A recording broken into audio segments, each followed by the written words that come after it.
G'day! In today's video I'll be replacing the thermal paste on an Asus RX570. This one's one of the base model ones, it's merely the OC edition. Nothing special at all. From here I'll be cracking it open and replacing the thermal paste on here. So let's get into it. Now, I'm not entirely sure on how many of these screws I will need to remove, so we'll just make a start. But I believe all of them will, because it looks like the shroud is actually attached to the card itself.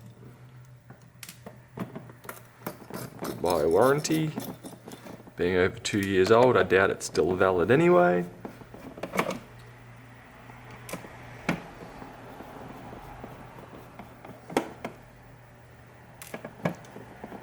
So these cards have been out for quite some time now and are still extremely good value for money if you're just wanting to do 1080 gaming or 1080 resolution gaming. If you're looking at 2K and 4K, definitely these are well past their performance. But if you merely want to play Counter-Strike Go, or typical esports games, these are definitely good value for money. Just the only thing from there is the potential thermal paste. Yeah, so the shroud's off. Also do note, the fans are replaceable. And one copper cooler. As you can see, it's very basic.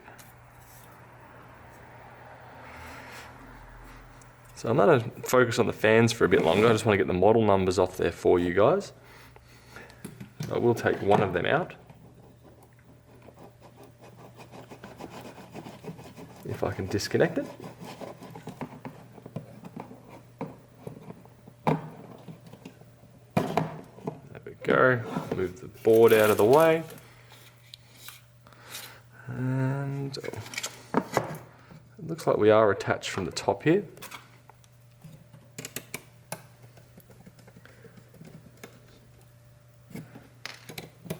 They're each held in by 4 screws.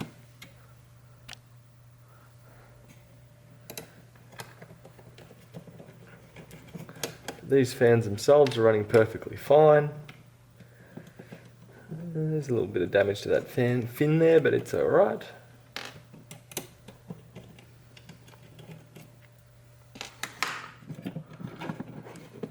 There we go, having a look on the back. I'll just line it up for you guys and zoom in.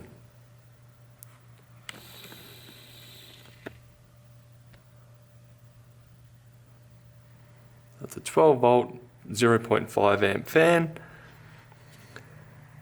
and by the looks of them, where are we here? There looks to be a slave and a master.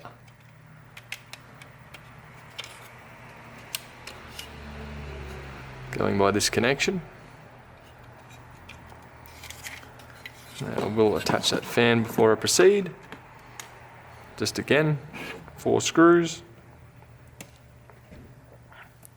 You would need a relatively small screwdriver. Unzoom it. Something like this wouldn't be any good. Something bigger again, definitely no good. Something baby is perfect.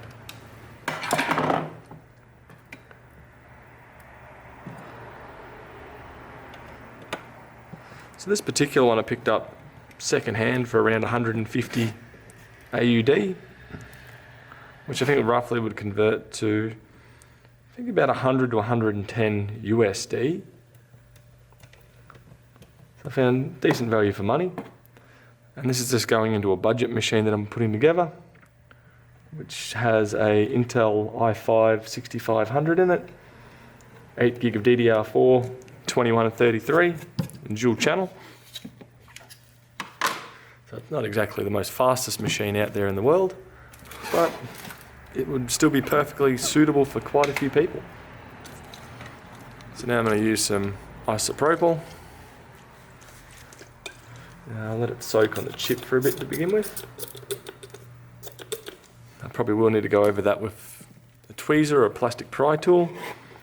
As you can see, it's the original thermal paste, so it's probably past gone. With this, I'd probably typically expect a temperature drop of around, probably expect a minimum of about 5 degrees, potentially up to about 10, just simply by changing the thermal paste with some even just fresh stuff, not exactly even high quality stuff. I feel like most of this is actually going on my fingernail. Yep.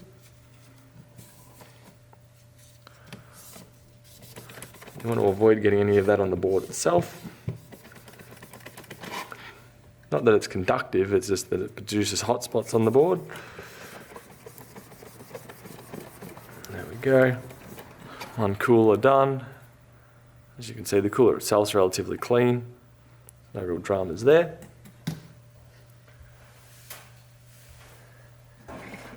Next up, the cooler itself. I'm just going to grab a plastic scraper. Could use a cotton bud or a Q-tip. This stuff is fairly stuck on. Unless you're being extremely careful, I wouldn't recommend using tweezers or a small Phillips head screwdriver.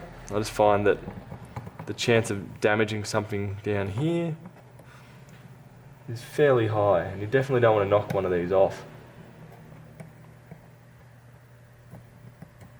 The reasoning behind the isopropyl getting sprayed on is it softens it a little bit.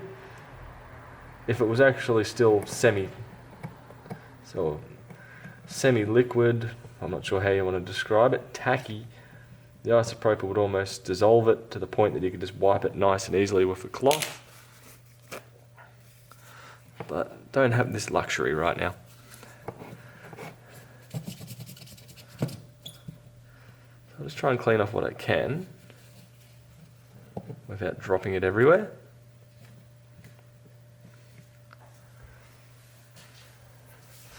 The other method of cleaning that as well is spray the isopropyl and use a old toothbrush.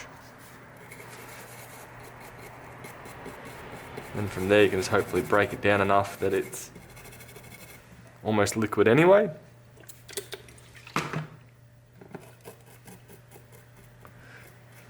Or you could essentially just keep flicking it off the board until it's out of range. That's the other possibility that you can do.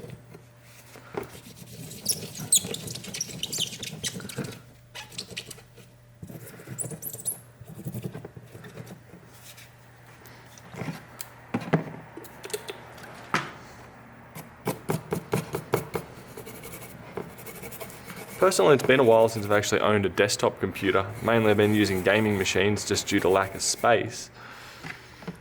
So it's been a while since I've actually personally used an RX570-580.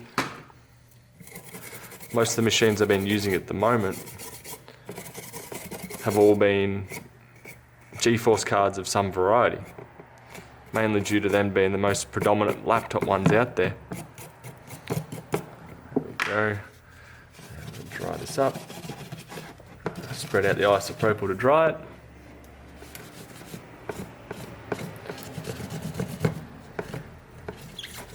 As you can see though, the cotton bud's kind of getting destroyed by the PCB. Just catching on everything and whatnot. As you can see on my desk. But that is pretty clean, pretty ready to proceed with. Now, just because I've already dug down this far, I'm going to take this off.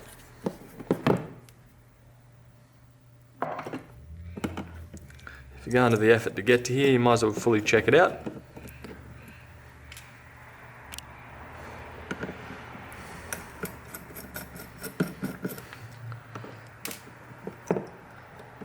These screws here do look to be a different length compared to the actual chip. So don't get your screws mixed up. Now we're looking under here.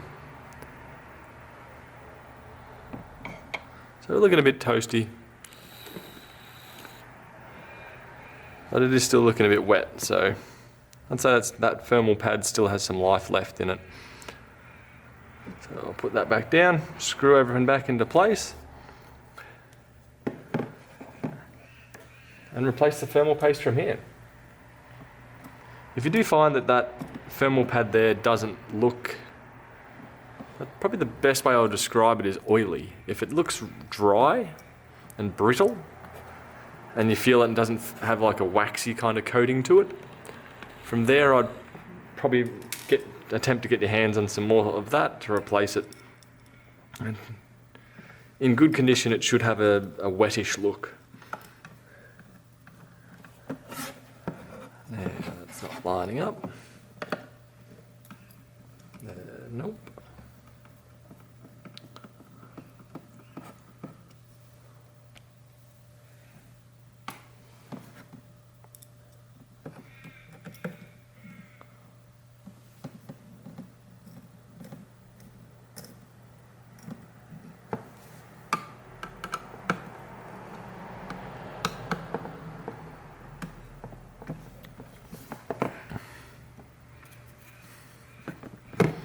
So from here, I'm going to replace, or put new thermal paste on, and then fully reassemble from here. Now, the stuff I'm going to be hopefully using, if I've got enough of it, is some Deep Cool Z5, which I'm nearing the end of the tube of this, so hopefully there'll be enough to finish up. Yep, excellent, plenty.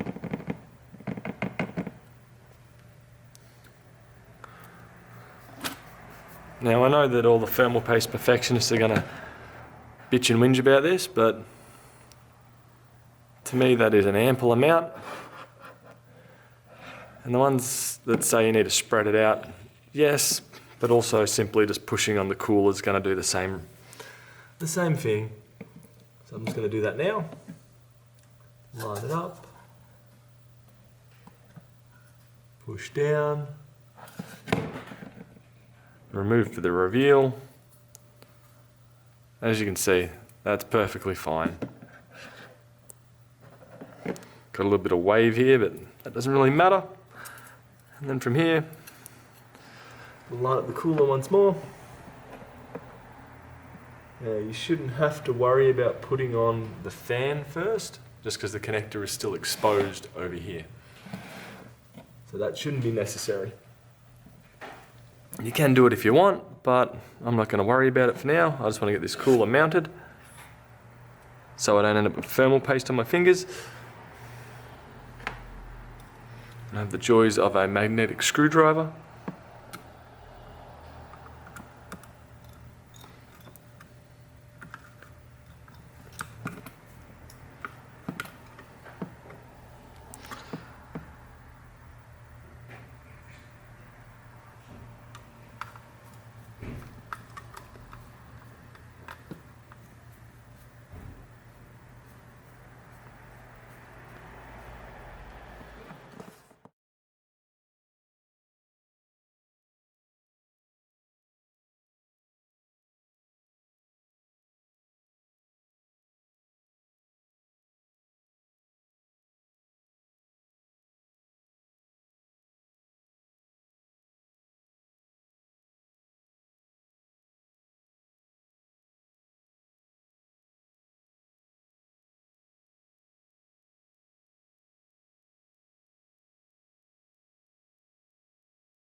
There we go. So now we've got one fully reassembled Asus RX570.